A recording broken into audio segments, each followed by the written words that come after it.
नैतिकता ही काय फक्त खुंटीला टांगून ठेवायची गोष्ट नाही आहे. मित्रो, माझं नाव तुकाराम आई वडिलांनी ठेवलं.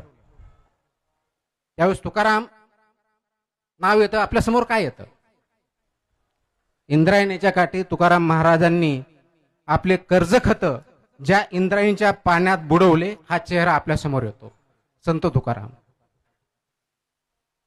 की ज्यांनी कर्ज दिले होते, ते व्यवसाय होता त्यांचा, अनेक वर्ष कर्ज केले, कर्ज दिले, कर्ज वसूल केले. चुकीचं होतं का? नाही. अगदी त्यांच्या काळात कर्ज दिले जायले, कर्ज दिल्यामुळं ते वसूल करणं, त्याचा धंदा करणं, पोटपाणी नेणं, आणि हा धंदा चालू राहिला. त्यांच्या वडिलांनी केला, त्यांच्या वडिलांच्या वडिलांनी केला, असे ते स्वतःही केले. पण अशी एक वेळ आली की त्यांना हा प्रश्न पडला. त्यांनी विराम घेतला.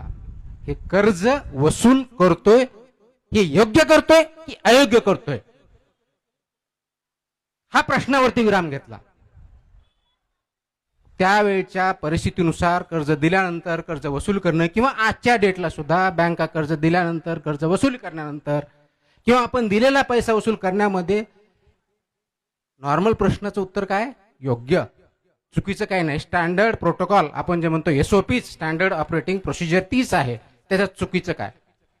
एक्झॅक्टली याच प्रश्नावरती, याच विचारावरती त्यांनी काय केलं? तर स्वतःला पॉज दिला, विराम घेतला, आणि उत्तर त्यांना आलं, आपण जे करतोय कदाचित लिगली बरोबर असेल, नैतिक दृष्ट्या ते अयोग्य आहे.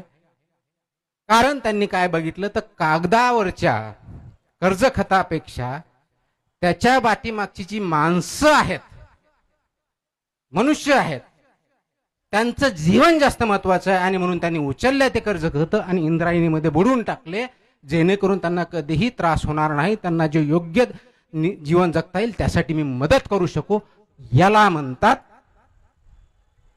विचारांना पॉज देणं, याला म्हणतात थांबणं, विचार करणं आणि नैतिकतेच्या दृष्टिकोनातून निर्णय घेणं.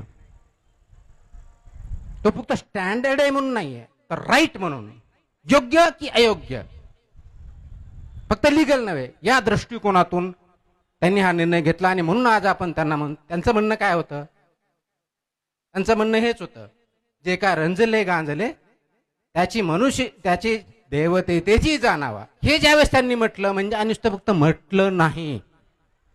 आज आपण घराघरात काही आरती करत असू, काही पोथीपुराण करत असू, मंत्र म्हणत असू, आणखी जे काय करत असू, आचरणात आणतो का? हा महत्वाचा आहे. त्यांनी फक्त ते बोल